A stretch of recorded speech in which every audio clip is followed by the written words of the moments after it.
That's an awkward pause. Anyways, yeah, Marvel and DC. Yeah, it's good. I don't have too much to say but I do respect the hell out of their storytelling that when they cross over or when they have continuity, they stick to it. Because for the longest time, there were movies really couldn't do that. Even television shows weren't really doing that. They weren't building up to something bigger. So the storytelling that Marvel especially has mastered is unbelievable. That you can tell a story, a bunch of different stories that all come together and lead into something bigger and follow through with it over a period of time. That is awesome. The thousands of people and the years it took to make that possible is unprecedented. So for that, I do respect it, even if I'm usually watching it because a friend is taking me there. And I know now everybody wants to be a cinematic universe. I don't know, DC, I've seen a couple of the earlier classic movies. I think they're catching up. We want it to be good. If it's good, I will watch it. So, ooh, another franchise. This is a classic. I don't know if it's coming back. I think there's a possibility. I mean, nothing really dies in media, does it? So, Indiana Jones. I've seen the good ones, the ones that everyone likes. Raiders. I've seen Raiders of the Lost Ark a couple times. Interestingly enough, the least likely person introduced me to it. I have an aunt in the fashion industry, and she's the Sex and the City type of person, but she introduced me to all these big 80s movies that Spielberg made. So, funny how that worked out. And then my boyfriend introduced me to, Last Crusade. Yeah, because I keep forgetting the order, because I know Temple of Doom and Crystal Skull are the ones that are seen as weaker in the franchise, but I saw the two good ones. And yeah, good lord. By the way, since my favorite show growing up was Codename Kids Next Door, which also was one of those shows that referenced Star Wars. So I swear to God, in everything Mr. Warburton does, there is an Indiana Jones reference. I wonder if he makes anyone he works with sign that into their contract, because it's in Muppet Babies too. It's a lot in Codename Kids Next Door.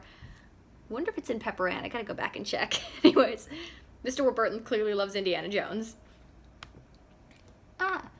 Blade Runner, next on the list. So these are very informal, just talking about a whole bunch of stuff. But Blade Runner is one I watched in high school as part of a film club. And I like the ideas it had. I mostly like the idea of replicants. Namely, and I may or may not have referred to someone in my life, thought of someone in my life as a replicant. It's like, do you ever meet people like that? It's like, okay, you don't exist. You are clearly a replicant with human memories. Or I'm just weird, I don't know. Anyways, good ideas. I actually don't remember too much about Blade Runner other than, I remember how it looked, I remember the ideas. I might need to watch that again if I get enough recommendations for that. Ooh, now I'm getting into the stuff that I geek out over. I love animation. Now the classic stuff is Disney movies, Chuck Jones directed stuff, and Tex Avery. So yes, so many good stuff. I've seen almost all of this stuff. The classic shorts, the classic feature films, and it is unbelievably gorgeous to see from different time periods the best of the best in animation. And especially now that I am learning more about the history behind that and the thousands of people, men and women, not just Walt Disney and the 9 old men, but all these teams of people, the chemists behind the color and all these, and the people who had to, and the dancers who were reference models, all these people who came together and left their mark on something awesome. And from different parts of the 20th century too, man. You could teach whole classes on the 20th century just in media alone. But yes. I'd say, interesting enough, I think most people's first first animation movies, first cartoons are Disney, Looney Tunes, Tex Avery, Chuck Jones, stuff like that. Yeah, hey, not a bad way to introduce people to slapstick comedy and the best of the best in animation, because it's, now that I'm doing my own stuff, respect. Major respect to people who did that without the luxuries of all the technology and software we have now. Plus you get to see a reflection of the time just in art, in moving art. It's beautiful. Now, the animation I tended to grow up with was when television animation really became a thing. Like, you had the Nicktoons, you had Cartoon Network, and you had the Disney Afternoon. Now, I watched the Nicktoons. Disney Afternoon might have been a little before me. I wasn't really watching that, but even if I was kind of aware of some of the shows. But I was really into the Cartoon Network stuff. I really loved, because they did weird action and comedy. I was all over that. My favorite show, my first favorite show was Powerpuff Girls. Then Codename Kids Next Door came along, but it's fun to see. I do go back to these shows occasionally and just see how animation's changed. I do think, while I'm not one of those people who thinks older is automatically better, because there is good stuff about the old, I do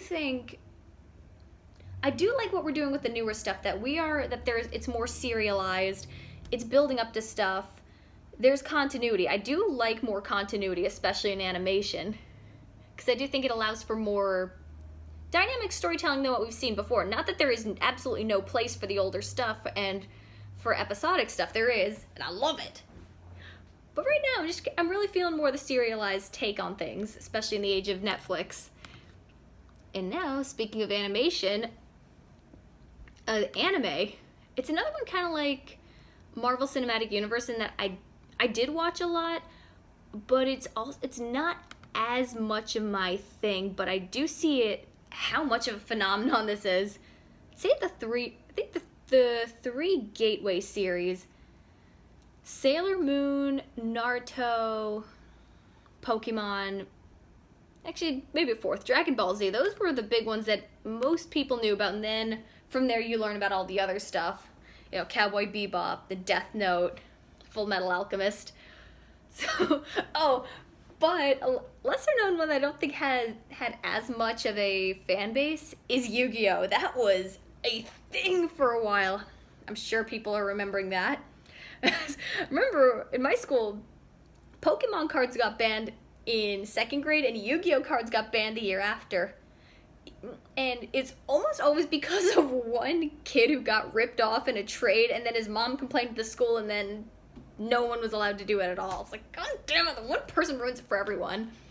It doesn't ruin my memories of watching the shows, though. Oh, but a lot of them have a bridged series online that is so funny. I love seeing a bridge series in dubs, and ultimately, a lot of the times the dubs and the abridged series ends up becoming the voice I hear in my head.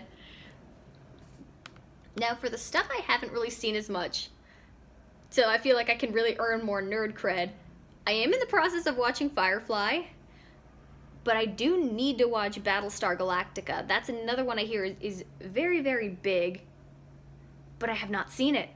Actually, adding to that list, on other big shows, Teen Wolf, I have not seen, but I know has a huge fan base, and Supernatural. That one's everywhere. Should probably check those out at some point, because I do hear, at least in the beginning, Supernatural has a really cool arc and really cool characters, and a fan base that loves shipping, which is infinitely fun to watch. So yes, always plenty of stuff to check out. You are a true fan if you are engaged, and I'm excited to just ramble about a whole bunch of stuff. So you paid attention to it, guys. See you when I start watching stuff again, which will probably be tomorrow.